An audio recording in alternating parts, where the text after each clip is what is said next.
Assalamualaikum warahmatullahi wabarakatuh. Apa kabar kalian? Semoga kalian baik-baik saja dan tetap diberikan kesehatan oleh Allah Subhanahu wa Ta'ala. Bantu channel kami dengan cara subscribe dan tekan tombol lonceng kalian. Terima kasih.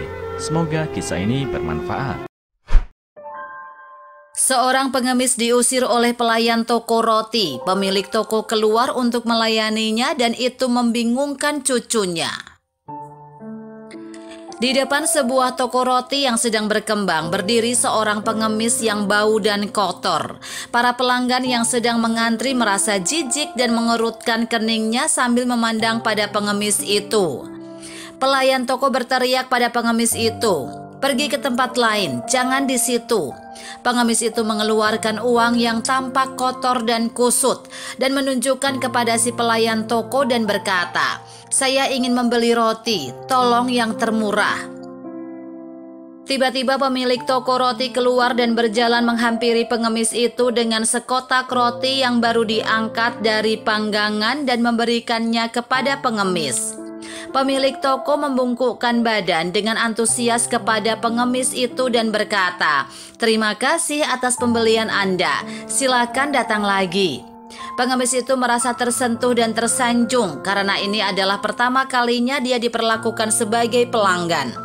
Pengemis kemudian pergi dengan roti yang masih hangat. Cucu pemilik toko yang melihatnya tidak dapat memahami tindakan kakeknya lalu bertanya, "Kakek, mengapa kakek melayani pengemis dengan penuh antusias?" Sang kakek pemilik toko roti memberikan penjelasan. Dia mungkin seorang pengemis, tetapi hari ini dia adalah pelanggan kakek.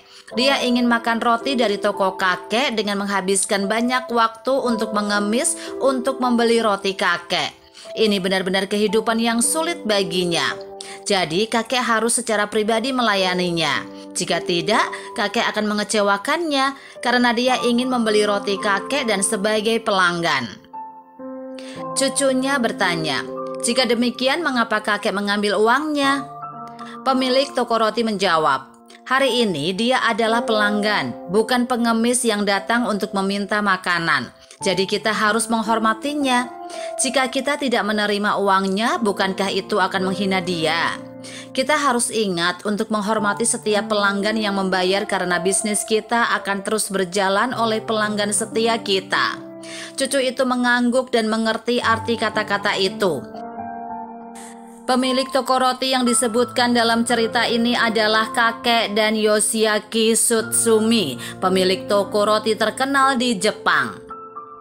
Yoshiaki Tsutsumi adalah pengusaha legendaris. Dia pernah menjadi orang terkaya di dunia dan pernah menjadi cover majalah Forbes 2 kali. Kakeknya yang menginspirasinya menjadi pengusaha sukses. Yoshiaki Tsutsumi mengatakan bahwa kisah pengemis ini adalah pengajaran yang paling berkesan dari kakeknya dan sangat terukir dalam ingatannya.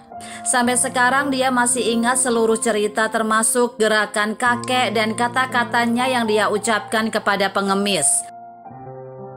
Dia biasa mengulang cerita ini selama pertemuan untuk mengingatkan stafnya sehingga mereka akan menjadi seperti kakeknya yang memperlakukan setiap pelanggan dengan hormat. Kisah ini memberitahu kita bahwa rasa hormat harus datang dari lubuk hati kita. Hanya dengan begitu, pelanggan kita dapat dengan tulus memahami, menghargai keramah tamahan kita, dan merasa dihargai. Selain itu, penting untuk memperlakukan setiap pelanggan dengan jumlah rasa hormat yang sama. Kita tidak boleh mendiskriminasi pelanggan yang membeli dan dengan melakukan itu, kita akan mendapatkan bentuk hadiah yang paling sederhana dan paling murni dari pelanggan kita. Menghargai orang lain adalah akal sehat dan merupakan kebajikan ketika Anda bisa menghargai orang lain.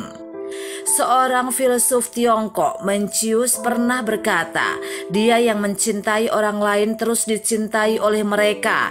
Dia yang menghormati orang lain terus dihormati oleh mereka."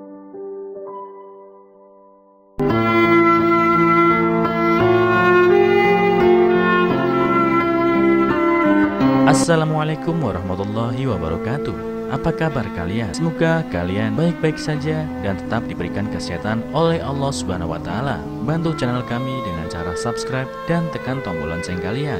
Terima kasih. Semoga kisah ini bermanfaat.